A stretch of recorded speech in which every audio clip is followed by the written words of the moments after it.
네, 우선은 여러 제조사들 홈페이지가 있는데, 저는 우선 TI사를 되게 좋아해요. 이제 앞서 말씀드렸다시피. TI 홈페이지는 많은 변화가 있었죠. 사실은 많은 변화가 있었는데, 지금 화면에 보시는 이 구조가 최근 몇 년 동안 유지되고 있는 구조예요. 프로덕은 이 홈페이지 왼쪽 상단에서 바로바로 선택할 수 있도록 되어 있습니다. 이렇게 바로 메뉴가 선택되도록 이 메뉴 위쪽에 다 선택이 되어 있고요. 로그인을 해볼까요? 로그인을 해서 로그인 해놓으면 좀 더 편리하게 보니까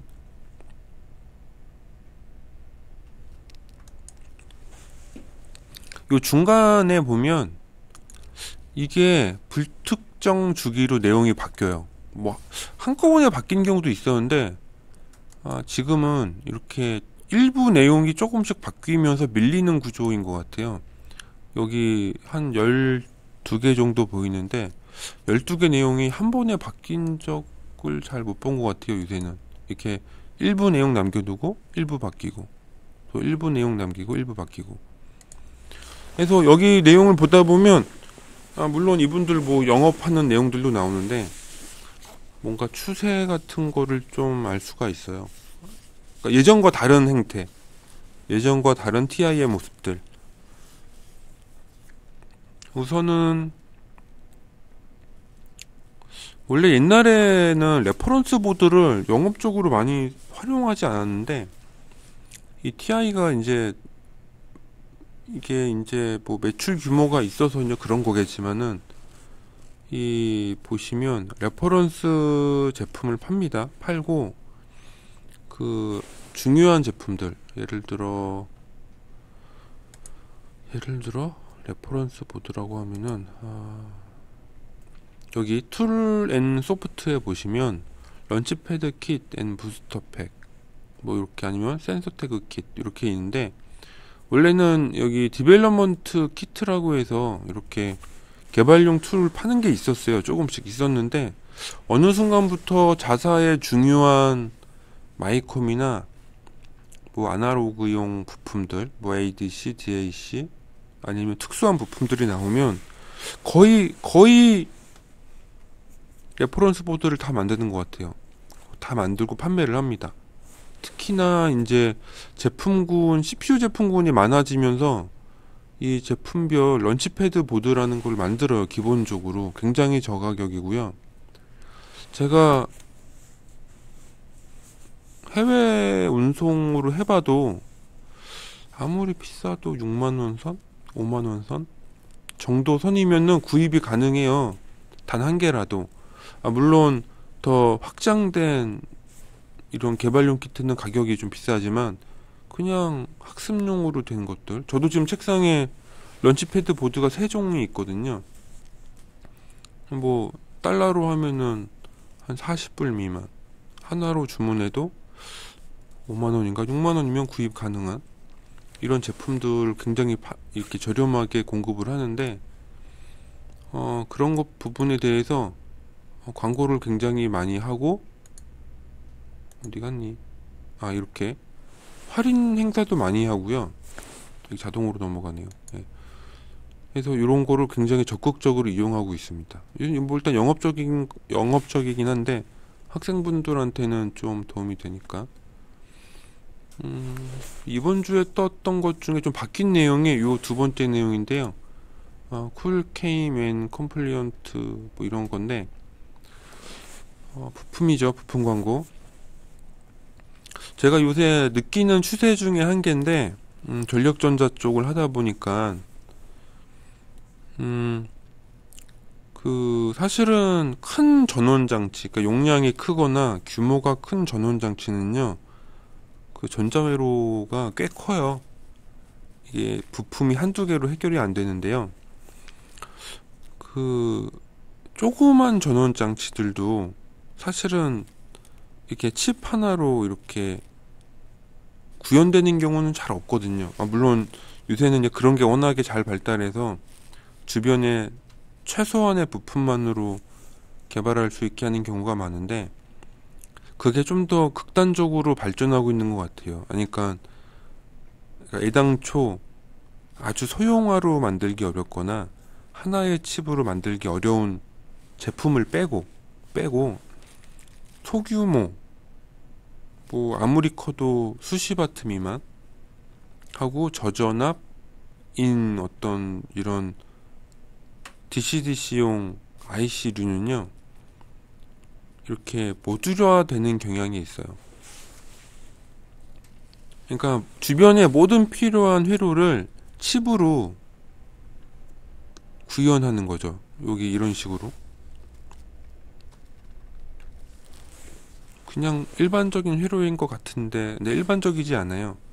출력 전류가 5주가 되는데 뭐 외부에 별도의 FET나 스위치가 연결되는 것도 아니고 이 칩 하나로 해결되는 거거든요.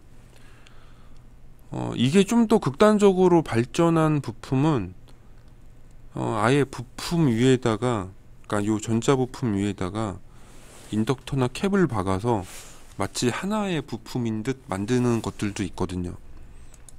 아마 여기 지금 카다록인다. 여기 이 탭 메뉴에 있을지 모르겠네요. 제가 저번에 한번 본 것 같은데.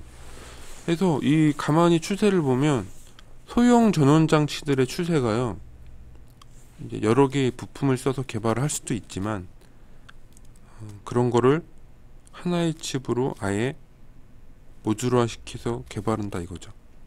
그러면 이런 걸 보면은 약간 좀 두려운 미래긴 하지만 좀 더 나중에 가면 얘네들은 지금 소용량이기 때문에 이렇게 개발한다고 치고, 소용량이기 때문에 이게 좀 더 발전하면 소용량이 아니라 중용량, 그러니까 미디엄 레인지에 있는 전원 장치들, 그러니까 예를 들어 한 500W 미만, 뭐 500W가 지금 욕심일지 모르겠지만 한 100W, 200W 이런 규모의 어떤 전원 장치들도 저는 개인적으로 충분히 모듈화의 가능성이 있다고 보거든요. 뭐 학생분들은 이제 잘 모르겠지만 전자부품은 대부분 크기가 작은데 패키지에 따라서 패키지가 큰 부품들도 있어요. 그러니까 패키지가 큰 부품이면 그 큰 패키지를 이용해서 거기다가 모든 회로를 직접화해서 주변 부품을 최소화하는 거죠.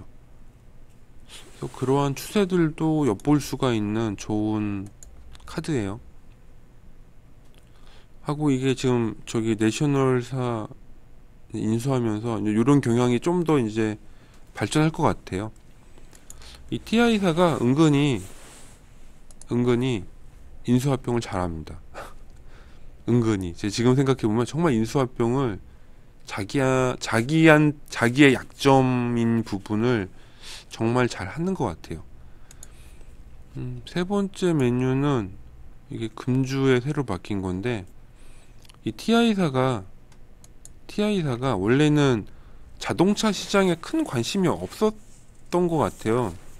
원래는 OPM프나 이런 거만 좀 많이 팔고 그랬는데, 제 기억에 2012년인가 13년도에 출사표를 던졌죠. 이렇게 자동차 분야에 적극적으로 이제 투자를 하겠다. 그래서 이제 많은 변화들이 생겼어요. 오토모티브 전용 마이크로 컨트롤러 제품군도 나왔죠. TMS 570이라고 그런 것도 나왔고, 하고 이제는 일반 DSP 마이크로 컨트롤러들도 제품 출시의 조건이 아예 오토모티브 등급으로, 자동차 등급으로 이제 생산이 되고 있죠. 원래는 가정용이나 산업용 등급이 먼저 나온 다음에 이제 시장 요구에 맞춰서 차량용 등급이 나오고 그랬는데, 요새는 바뀌어서 그냥 애당초 그냥 제품 나올 때부터 차량용 등급부터 나와요. 그래서 이런 카드를 봐도 TI가 자동차 시스템이라고 봐야 될 것 같아요. 그러니까 자동차에 들어가는 뭐 배터리 관련된 솔루션이나 그 모터 관련된 트랙션 인버터라고 부르는 TI사에서는, 그러니까 구동계 인버터나 파워 인버터, 보통 전원용 혹은 개통형 인버터라고 라고 하는 제품들에도 굉장히 그걸 쏟고 있는데, 이런 제품군에 대한 전방위적인 솔루션을 계속 갖춰나가고 있어요. 근데 이게 뭐 일반적인 예제일 수 있는데, 이게 굉장히 TI로선 다른 얘기거든요. 그러니까 어떤 게 틀리냐면, TI는 원래 로우 볼테지 시장의 강제였거든요. 원래 DSP나 OPM프가 다 약전용 부품이에요. 약전. 그러니까는 뭐 약전의 기준이 뭔지 모르겠는데, 여튼간에 DC 48V 이하, 뭐 DC 한 100V 이하, 이렇게 아무리 높아도 100 안 넘어요. 어지간해서 한 15V, 5V, 3.3V, 1.9, 1.8V, 엄청 낮은 전압용 부품의 강제였는데, 이렇게 AC 그리드, 그러니까 이게 계통이잖아요. 하고 차량 전기차 배터리는 굉장히 고전압인데, 그러니까 비교적 고전압, 보통 우리가 중전압, 그러니까 AC 440 이하는 중전압 정도 될 거예요. 뭐 정확한 등급을 나누는 조건은 모르겠는데, 뭐 여튼 AC 440V 이하는 중전압 레벨입니다. 그러니까 AC 110, AC 220, AC 380, AC 440, 그 이상 높은 게 있는지 모르겠지만 여튼 이 정도는 중전압이에요. DC 전압으로 따지면 DC 한 150에서 DC 한 800에서 900V 사이 때, 이때가 중전압이라고 저는 보는데, 원래는 TI는 이런 하이 볼테이지 쪽 부품이 없었는데 지속적으로 이제 회사들을 인수합병한 거죠. 대표적으로 최근에 인수한 내셔널사가 TI에 비해서 상대적으로 높은 전압의 솔루션들이 많거든요. 여튼간에 그러한 변화를 좀 볼 수가 있어요. 굉장히 넓은 시각에서. 하고 이런 제품 다이어그램을 봐도 이렇게 정말 TI스러운 게 특정 제품이 아니라 시스템 전체에 다 들어가는, 전체 요소에 자사 제품을 다 전방위적으로 배치하고 있거든요. 제가 가끔씩 이렇게 다른 회사 제품 찾아봐도 TI만큼 원스톱 솔루션으로 할 수 있는 데가 없어요. 이게 참 엔지니어들의 나쁜 습관인데, CPU가 TI 거면요, 주변 전원 장치나 OPM프나 인터페이스 부품들도 같은 회사 제품을 쓰고 싶거든요. 그냥 이유 없이. 우리가 보통 깔맞춤이라고 하잖아요. 뭐 이렇게, 뭐 예를 들어 뭐 내가 뭐 빨간색 옷을 좋아하면 차량도 빨간색, 노트북이나 어떤 장신구도 빨간색, 이렇게 깔맞춤, 뭐 촌스럽다고 하는데, 여하튼간에 이 전자부품에 깔맞춤이 있어요. 그래서 좀 이게 이렇게 전방위적인 솔루션을 제공하다 보니, 사실은 뭐 예를 들어 뭐 내가 어떤 전원 장치를 TI 걸 쓰면 이거에 센서 같은 것들도 TI 거 쓰고, 뭐 릴레이 관련된 제어 부품들도 TI 거 쓰고, 약간 이런 게 있거든요. 여하튼간에 TI가 그런 시장 위치를 잡으려고 굉장히 노력을 많이 하고 있습니다. 그래서 이렇게 전체적인 시스템으로 자기네 제품을 볼 수 있도록 한 게 사실은 얼마 안 됐어요. 예전에는 다 홈페이지별로 다 나눠져 있었고, 그렇게 엔지니어가 그냥 찾아서 그거를 들어갔는데, 요새는 이렇게 뭔가 시스템적으로 볼 수 있게 해놨어요. 되게. 여하튼간에 뭐 그런 것들이 좀 요번 주에 바뀐 내용이고요.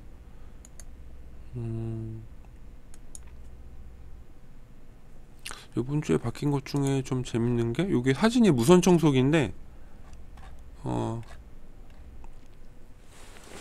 전기 차량은 약간 좀 틀려요. 그러니까 TI사가 물론 트랙션 인버터 관련된 것도 많이 밀고 있는데, 아무래도 이제 약전 쪽, 그러니까 배터리 관련된 솔루션이 꽤 많거든요. TI가 정말 많아요. 이렇게 그 있잖아요. 그 뭐라고 하죠? 우리가 이 스쿠터나 이 바이크 모빌리티 관련된, 그러니까 배터리를 이용한 저전압 구동 시스템, 그래서 그런지 이제 지금은 요 그 카드 메뉴에 없는데 저기 한동안 그 뭐야 저기 우리 저기 모션 컨트롤러로 이거 부른 용어인데 기억이 안 나네. 그 뭐냐 지금 모터 솔루션으로 저기 판매되는 거란다. 판매되는 게 아니라 이분들이 그 모터 솔루션으로 관련된 개발 툴 이런 것들을 이제 많이 이제 제공을 하고 있거든요. 여기에서 예를 들어 이렇게 모터 컨트롤이라고 치면 여기 있을 거예요. 없나? 없으면 곤란한데.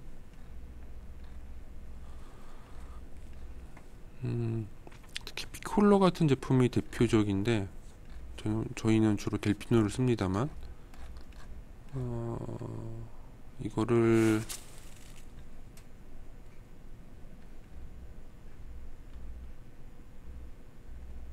어디 갔니?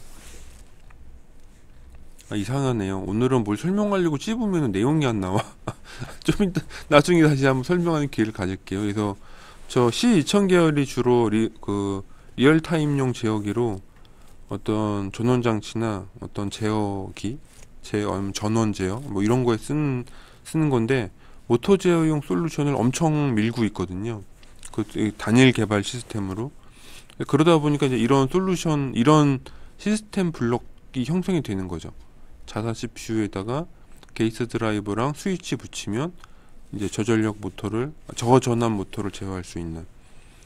그래서 이게 사실 저전압 모터를 많이 써요. 대표적으로 DC 모터도 아직 엄청 많이 쓰고요. 학생분들 생각이랑 다르게. 참고적으로 제가 알고 있는 지식이 많다면 전 세계 모터의 한 80에서 90%는 DC 모터일 거예요. 가격이 싸서. 물론 뭐 개당 단품 가격으로 치면은 뭐 AC 모터나 뭐 PMSM 모터 같은 게 비싸긴 하죠. 근데 DC 모터가 무지막지하게 들어갑니다. 예를 들어 대표적으로 자동차만 하더라도 연료 펌프, 도어락, 워셔액 펌프, 에어컨용 모터 뭐 등등등 여러 가지 자동차 하나만 보더라도 DC 모터 들어가는 게 수가지예요, 수가지. 우리 스타터 모터조차도 저 DC 모터거든요. 하고 심지어는 그 전기 선박용 모터도 DC 모터 제품이 있어요. 왜냐면 구조가 간단하고 그냥 연결만 하면 돌잖아요. 그래서 DC 모터가 이게 어마무지합니다. 시장에서 사용되는 빈도가 여러분 생각하는 거랑 달리. 저도 그걸 알고 깜짝 놀랐는데 여하튼 간에 뭐 DC 모터를 비롯해서 이제 요새는 이게 자동화 관련된 이슈가 많다 보니 스텝 모터나 PMSM 모터 이런 것들도 엄청 많이 쓰고. 그래서 산업용 로봇 스테이지 뭐 예를 들어 스카다라고 부르나요? 그런 반도체 이런 거 옮기는 이송용 로봇들도 이런 저전압 모터를 많이 쓰거든요. 그래서 여튼간에 그런 거다 보니 대표적으로 가정용으로 치면 이렇게 진공 청소기 같은 것도 아주 좋은 예제죠. 그래서 이런 것도 시대 변화예요. 이게 배터리라는 걸 이용해서 무선으로 이렇게 되거나 배터리를 이용한 저전압 모터가 필요한 어떤 제품이나 응용이 필요하다 보니까 이제 그런 것들도 기술적으로 많이 이렇게 홍보 혹은 그런 개발할 수 있는 시스템도 홍보를 하는 거죠. 그 다음에 MSP430이라고 TI에서 밀고 있는 저전력 CPU 제품군이 있는데 저는 사실 이 제품 써본 적 없습니다. 없는데 제가 이거 설명을 드린 이유가 이 제품이 중국에서 그렇게 많이 팔린대요. 저도 이유는 모르겠어요. 도대체 이걸 어떻게 쓸지 모르겠어요. 이 가격대가 사실 암 저가형 제품이랑 거의 같은 수준으로 알고 있거든요. 아니면 TI가 약간의 위기의식을 느껴서 어차피 암이 저전력 통신용 소자로 나왔는데 뭔가 위기의식을 느꼈을 수도 있어요. 이게 너무 에다가 프로덕을 밀어주면 사실 TI사의 아이덴티티가 떨어지는 거잖아요. 어디까지 제 추측입니다. 그렇다는 건 아니고.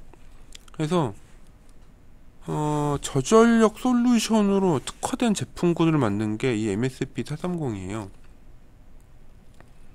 그래서 이런 레퍼런스 제품 보면 뭐 10년 동안 움직이는 무슨 센싱회로 뭐 이런 것들이 있어요. 이렇게 얘네들 부스트팩이나 레퍼런스 보드에 보면 MSP430 써서, 그래서 그런 거 있잖아요. 뭐 수도 계량기에 들어가는, 혹은 뭐 이렇게 전등 제어용 솔루션. 그러니까는 벽전원에 버튼으로 붙어 있으니까 배터리 수온 전지 같은 거 써야 되잖아요. 그러니까는 엄청 오래 써야죠. 그래서 아주 배터리 그러니까 저전력 요구 사항에 특화된 제품인 거죠. 그래서 요분들 그 TI사 최대 약점인데, 물론 DSP 제품군이 아주 고성능이고 신호 처리에 특화된 거긴 하지만, 그러다 보니까 원천적으로 통신 기능이 굉장히 약해요. 통신을 아예 염두를 안 하는 시스템인 거죠. 태생 자체가.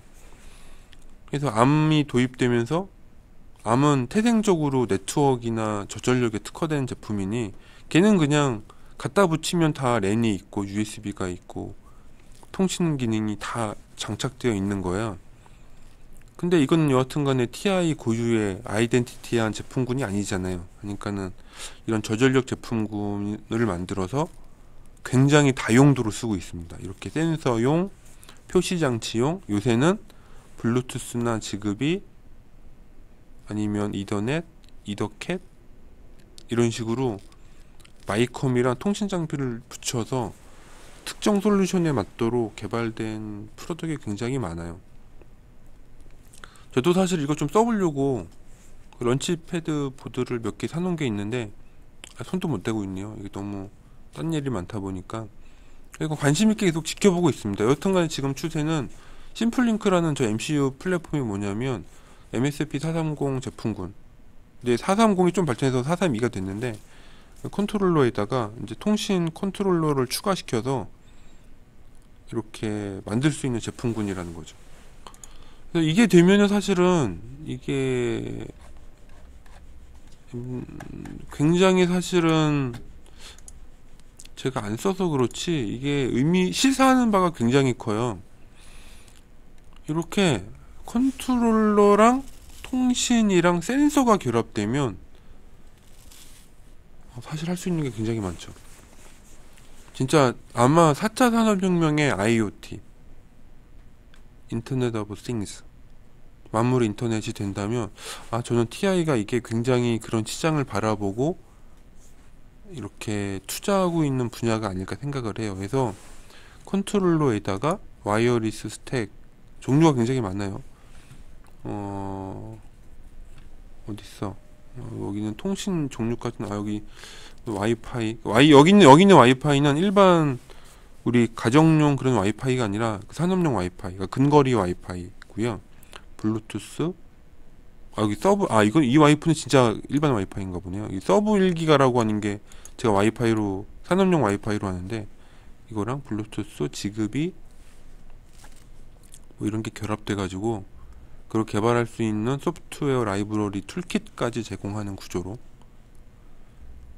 이렇게 이 시장 포트폴리오를 구축을 하고 있습니다. 그래서 이 MSP440의 발전도 이게 엄청나요. 이게 옛날에는 어떻게 보면 단순 기능 위주로 발전했다가 통신 기능까지 왔죠, 지금.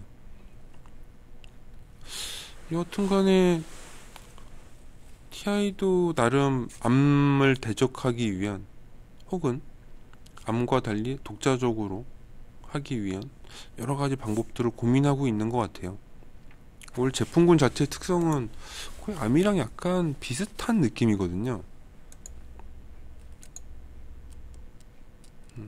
나왔던 얘기고, 그 다음에 이 암이랍니다. 저 ME430에 끝없는 이제 발전 중에, 진짜 이더넷이 붙은 게 나왔네요. 이게 432라고 해서 MSP 제품군이라고 무시할 수가 없어요. 들어있는 코어가 M4F거든요. M4면은 인베디드 컨트롤 중에서는 상위급이에요. 지금 M5, M7까지 나왔는데 M4고 게다가 F 있잖아요. 이게 플로팅 연산되고 미친 거죠 한마디로. 저전력 마이컴에다가 뭔 플로팅 유닛은 왜 넣어가지고 이더넷도 들어가고. 이 정도면 사실은 완전 저전력으로 특화되기는 보기는 어렵죠. 이제 소비가 많으니까요. FPU 같은 건 기본적으로 소비 전력이 커요. 그래서 완전 저전력으로 특화되어 있다고 보기는 어렵지만 그런 거 있잖아요. 어쩌다가 한 번씩 고정밀로 계산하는 경우. 어쩌다가 한 번씩. 예를 들어 아주 어쩌다가 한 번씩 혈관의 압력을 센싱해서 이렇게 이더넷망으로 무선으로 데이터를 날려주는 그런 경우에 쓸 수 있는 거죠. 그래서 이런 제품들도 점점 그냥 개발되고 시스템에 붙고 있다. NSP 430 좀 써봐야 돼요. 요새 저 제품 너무 난리를 쳐가지고 기회가 있을지 모르겠네요. 하고 이제 요게 요새 아까 말씀드린 TI사의 요새 변보낸 모습 중에 하나인데, 그 레퍼런스 제품들을 이렇게 개발해서 많이 팔아요. 샘플 보드 형태로. 그래서 자사 제품으로 구현되어 있다 보니 주로 자사 제품, 100% TI 건 아니지만 주로 자사 제품을 활용해서 이렇게 제공하고 있고요. 회로도랑 소스들도 다 제공하고 있거든요. 아마 제가 알기로는 이렇게 대규모로 제공하는 회사는 TI밖에 없을 거예요. 홈페이지에 보면 거의 3만 종? 지금 얼마 전에 제가 봤던 그 광고용 멘트가 3만 종까지 지금 제공되고 있다고 하거든요. 제 생각에는 이것만 팔아도 TI는 먹고 사는데 문제가 없을 것 같아요. 엄청난 양입니다. 물론 런치패드처럼 마이컴의 특정 부품들도 있지만 지금은 거의 대부분 모든 부품에 대한 어플리케이션 자료를, 옛날에는 어플리케이션 자료라고 문서만 던졌는데 요새는 아예 그냥 제품으로 만들어서 이거 참고용으로 써, 약간 이런 느낌이에요. 그래서 이런 거를 굉장히 잘하고 있다 TI가. 그렇게 되면 사실은 개발 엔지니어로서는 굉장히 편하죠. 왜냐면은 아무리 어플리케이션 자료가 있어도 실물로 있는 게 아니기 때문에 그거를 내가 따로 개발하려고 하면은 최소한 몇 번의 실패 과정을 거칠 수밖에 없거든요. 그런 거를 많이 경감시키는 제도예요, 이런 시도가. 일단은 참고하시면 아마 도움이 될 겁니다. 그 다음에 이게 요새는 제가 TI 한국에서도 1년에 한 번 정도 TI 본사에서 와서 이렇게 세미나 같은 거 해주는데요. 요새는 제 메일로 그 광고가 안 날라오더라고요. 내가 뭐 수신 거부를 했나? 여하튼간에 요것도 요새 TI에서 보이는 참 여러가지 변화 중에 한 개인데, 그 생각외로 TI에서 교육 자료가 많아요. 근데 유튜브에 자료를 올리진 않더라고요. 이유는 모르겠어요. 그게 무슨 비용 문제가 있나 봐요. 여하튼간에 TI사의 교육 자료가 꽤 많습니다. 어디에 있냐면 서포트 트레이닝에 가셔서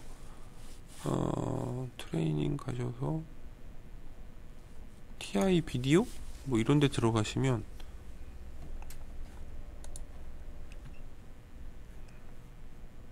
여기 있네요. Get Starting Now 누르면 여기서 TI사가 제공하는 여러가지 교육 동영상을 볼 수가 있어요.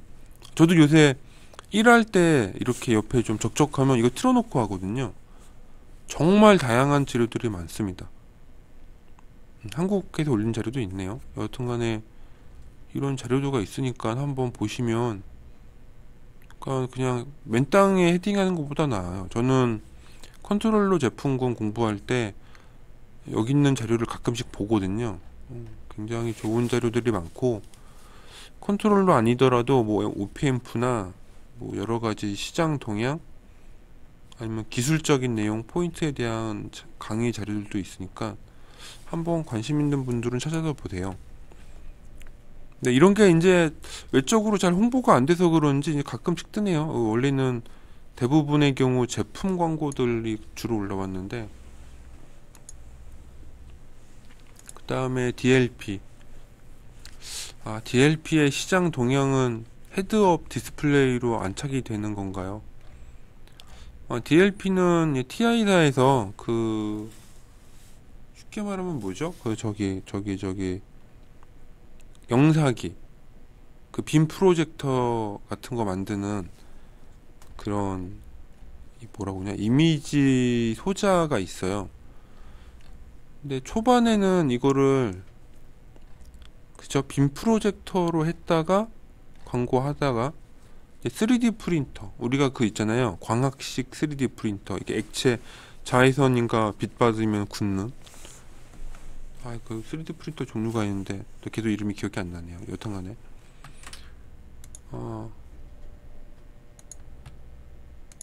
이런 것도 자동차 시장에 진입하려고 하는, 아니면 새로운 자동차의 새로운 부품인 거죠. 헤드업 디스플레이 이런 것들도 지금 많이 이제 올라올 확률이 있어요. 지금 이제 이렇게까지 발전된 거 보면, 옛날에는 빔 프로젝터만 있었거든요. 그래서 여기 프로덕에, 여기 DLP 프로덕이라고 보시면 이렇게 라이트 컨트롤해서 이제 뭐 이거는 뭐 비전 검사하는 거냐, 이게 3D 프린터용으로 막 한동안 만들려고 엄청 노력하는 것 같은데, 오토모티브용으로도 이제 하려고 하나 보네요. 나중에 사실 돈 있으면은 이 DLP의 빔 프로젝터 초고해상도 제품이 있거든요. 그 FHD 되는 풀 해상도 되는 게 있어서, 요새 물론 그런 제품들도 팝니다만, TI 거 한번 싸서 구입해서 써보고 싶더라고요. 근데 가격대가 아직은 좀 비싸서 100만원대 하는 것 같아요. 초고해상도용 빔 프로젝터 솔루션은 아직은 좀 비쌉니다. 뭐 혹시 관심 있는 분이라면은 분이라면 잘못 눌렀네요.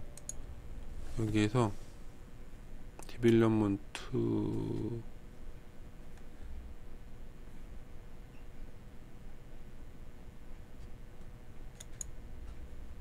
왠지 런치패드 파는 홈페이지로 온 것 같은데, 잠깐만. 여기에서 디자인 셀렉트 포유, 그 메뉴 어디로 들어가지? 여기 DLP 라이트 크래프트가 아니라 툴로 들어가야 되나? 툴로 들어가면 나와야지. 왜 안 나와?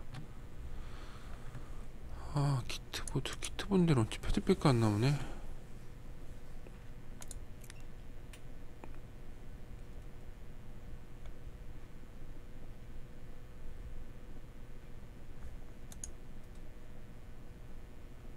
키트만 파는 사이트가 프론트 디자인일까 되나? 아닌데, 제가 아는 보드를 제가 계속 엄한데 눌렀다. 사이트 어디로 들어갔는지 기억이 안 나네요. 제가 별도로 찾아 들어가다 보니까는 디벨롭먼트 툴 여기 라인에 있어야 될 것 같은데,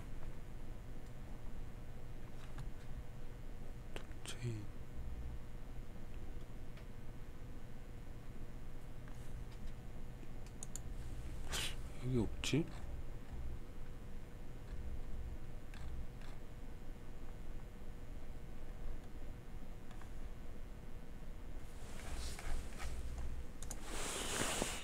라이트 크래프트라는 제품으로 검색하면 나오긴 하는데요.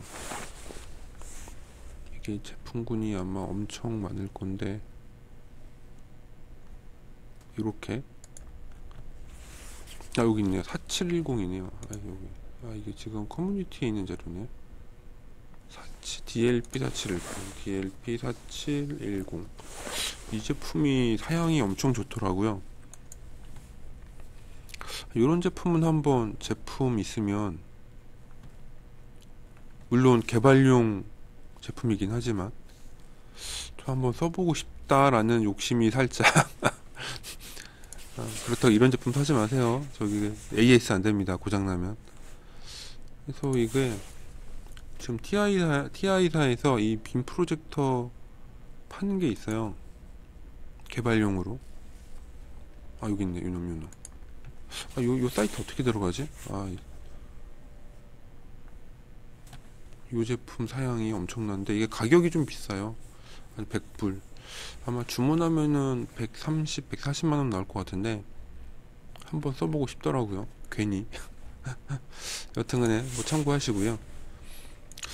DLP 그러니까는 비전용 센서 나왔을 때 처음에 TI가 참 별걸 다 한다는 생각을 했는데 가만히 흘러가는 거 보면요. 일단은 3D 프린터, 광학 검사 장비, 그 다음에 저 헤드업 디스플레이, 뭐 요 세 가지 용도로 지금까지 나왔네요.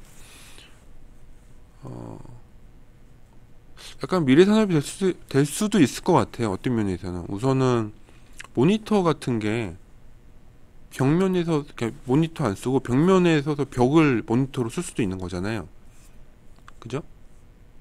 생각해보면 왜 굳이 무겁고 큰 모니터를 들고 다녀야 할 이유가, 물론 그 레노버 제품 중에 이미 이런 제품이 적용된 게 있거든요. 뭐 써보진 않았는데 굉장히 좋은 아이디어라고 생각해요. 이렇게 사실 혼자 뭐 저는 뭐 결혼했지만 혼자 살거나 아니면은 회의 같은 거 할 때 바로바로 이렇게 화면에다 싸가지고 저 벽에다가 싸서 볼 수 있으니까. 그래서 그런 것들도 이제 많이 언급이 됐고, 제가 가장 부정적으로 보는 드론이네요. 드론. 전 사실 드론을 시장성이 있다고 생각하진 않아요, 개인적으로. 왜냐면 우리나라는 너무 땅이 오밀조밀하잖아요. 그래서 드론을 날릴 만한 여건이 사실은 미국이나 한 러시아나 뭐 캐나다나 땅이 엄청 커서 차를 굳이 몰고 가서 뭐 하기 어려운 약간 좀 그런 데에는 좀 적합할 것 같은데, 우리나라처럼 이렇게 인구 밀도가 높은 지역은 사실 산업용으로 의미가 있을까? 예를 들어 뭐 재난용 장비 개발하거나 뭐 그런다면 쓸 수는 있겠지만, 사실은 재난용 제품이라는 게 시장 규모가 그렇게 크진 않을 거거든요. 이 세상의 모든 배에 드론을 10대씩 무조건 싣고 다녀야 된다. 재난 대비용. 그걸 한다고 해서 그게 한 100만 대 될까요? 100만 대는 안 될 것 같아요. 특수 분야에 거의 쓸 것 같은데, 이렇게 영상 장비용이라든가 아니면 군사용이라든가. 사실 공중에 띄어서 어떤 지역을 관찰하는 것만큼 효과적인 방법은 없을 테니까요.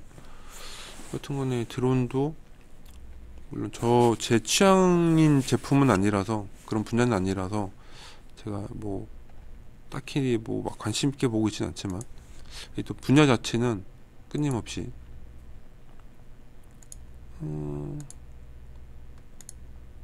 그래서 사실은 제가 제일 좋아했던 뉴스는 이 뉴스였는데, 이 뉴스가 생각외로 꽤 오래 달리네요. 이게 요번에 교체 안 된 카드 메뉴예요. 그 이더캐시라고 산업용 이더넷 규격이 있거든요. 근데 문제는 TI사가 실시간 제어기가 그 C2000 계열이에요. 주력이. 물론 암코아도 많이 쓰지만 암은 원래 이더넷이 달려 나오거든요. 근데 C2000은요 그 DSP에서 발전했기 때문에 뭐 의도적인 건지 모르겠어요. 애당초 통신 기능을 뭐 어떻게 해보겠다 이런 생각 자체가 없어요. TI에 C6000, C5000, C2000에 통신이라고 해봐야 SPI, I2C, CAN,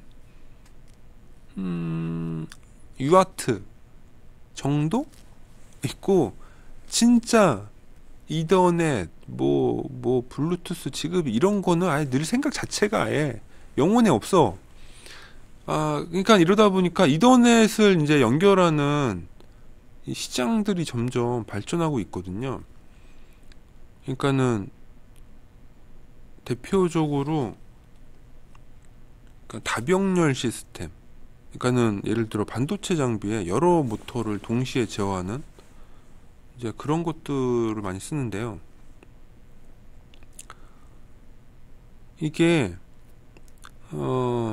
산업용 통신 방식, 예를 들어 CC 링크, 뭐 플로피 버스, 뭐 런웍스, 뭐 이런 거 여러 가지 통신들이 있는데 다 특허예요. 이게 그 토폴로지나 이런 IC에 다 특허를 걸어놔서 그 쓰려면 사실 돈 내야 되거든요. 꽤 비싸요. 그걸 쓰려면. 그러니까 대부분 회사들이요, 그 돈 욕심이 있잖아요. 특허 장사를 하고 싶은 거지. 해서 자기네끼리 가장 우수하다고 맨날 떠들고 다녀요. 그러다 보니까 회사들이 마음에 안 드는 거예요. 그러니까 어떤 회사들은 그냥 오픈 소스로 있는 거 쓰고 싶어 하잖아요.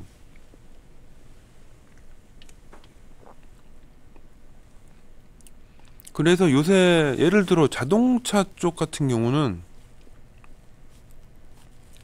이 자동차도 점점 전장화가 심하다 보니까 이 통신을 서로 막 하거든요.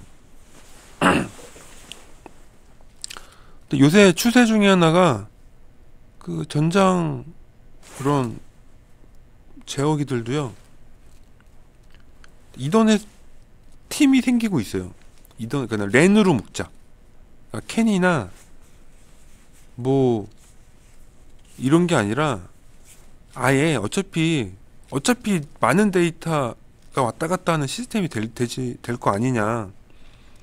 그러면 내구성이나 그 환경 성능이 더 우수한, 그러면서 속도는 빠른 이더캣, 그러니까 이더넷의 산업용 버전, 이걸 쓰자, 약간 이런 게 있어요. 그래서 그런 것도 있고, 자동차 쪽에도 그런 움직임이 있고, 산업용 쪽에서는 여기저기 난무하는 특허 전쟁, 그러니까 특허가 걸린 통신 네트워크, 이거 쓰기 싫다.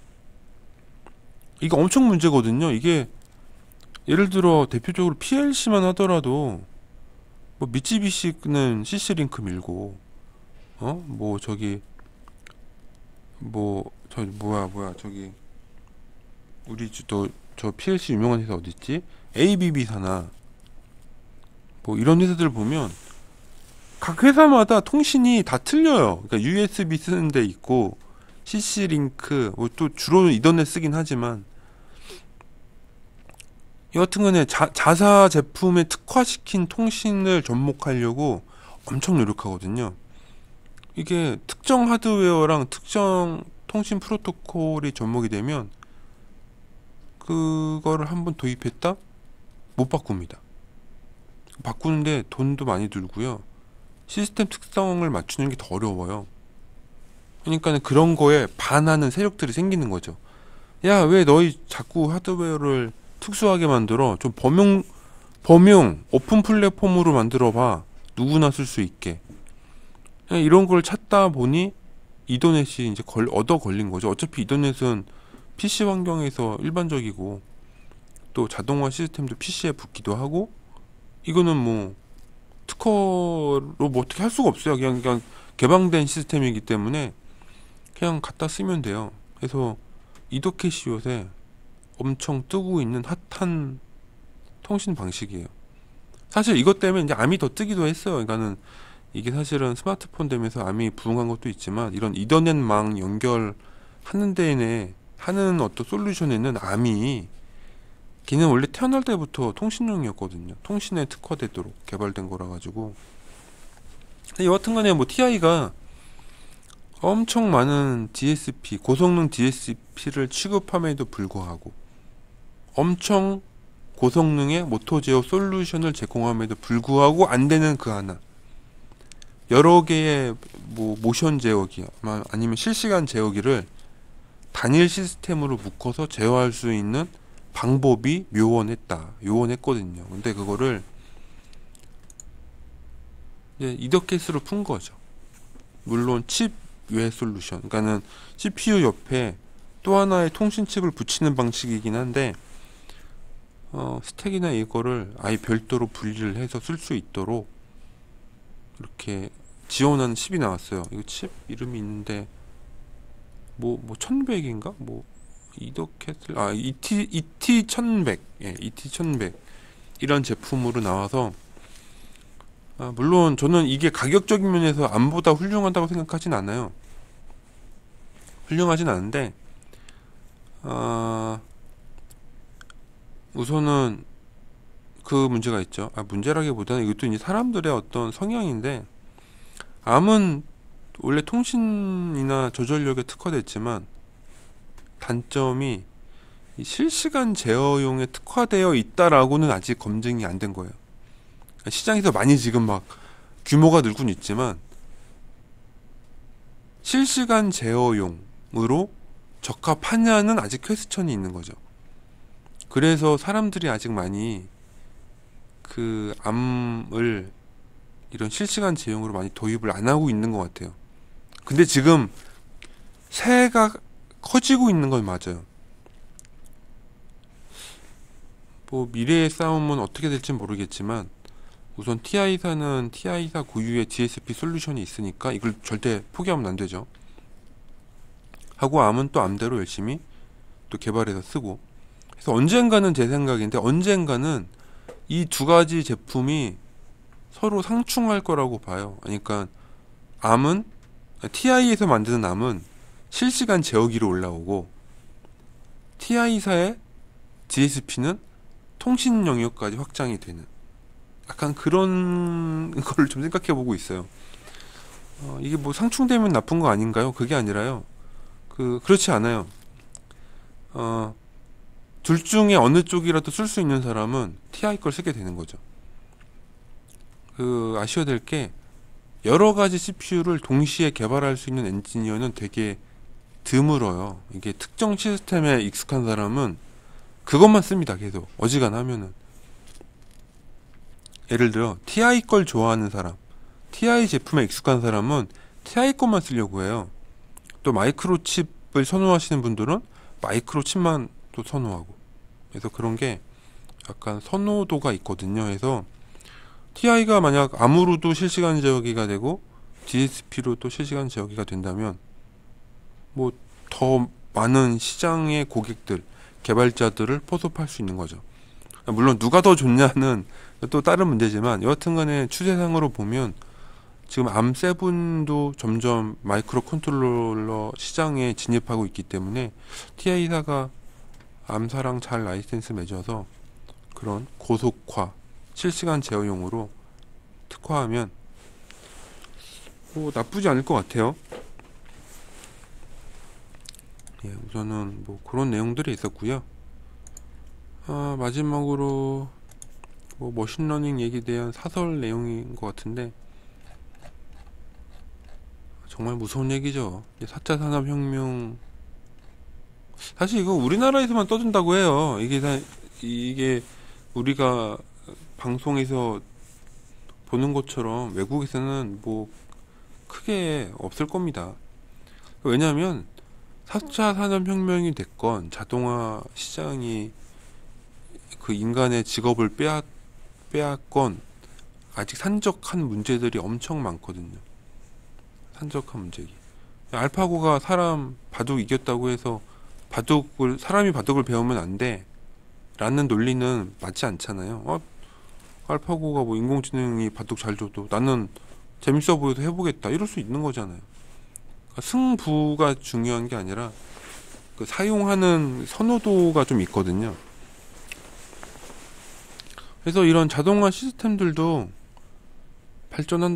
발전하겠지만 뭐 사람이 또 일하는 부분이 있을 거고, 이제 발전하는 데 있어서 밑거름, 쌀알에 해당하는 게 있는데, 그런 게 이런 전자부품의 발전이나 특히 소프트웨어 개발자, 이런 인력들이 시장에 넉넉해야 돼요. 넉넉해야 돼. 시장에 그런 개발자들이 없으면 4차 산업혁명 맨날 떠들어봐야 아무 의미 없거든요. 그래서 그런 게 복합적으로 발전하려면 시간이 많이 걸려요. 그러니까 예를 들어 자동 로봇이 있다고 쳐도 이거를 개발해서 실시간 제어하고 훨씬 대규모의 장비에서 수십 대, 수백 대의 로봇가 유기적으로 서로 연동을 해서 어떤 제품을 만들면서 데이터를 모으면 그거를 중앙에서 데이터를 처리해서 어떤 빈도로 하자가 생기거나 어떤 빈도로 제품, 약간 어떤 생산 시스템에 문제가 생기거나 분석을 해서 그런 하는 일련의 모든 시스템적인 게 지금 방송에서 떠드는 것만큼 쉽게 되기가 어렵거든요. 쉽지 않아요.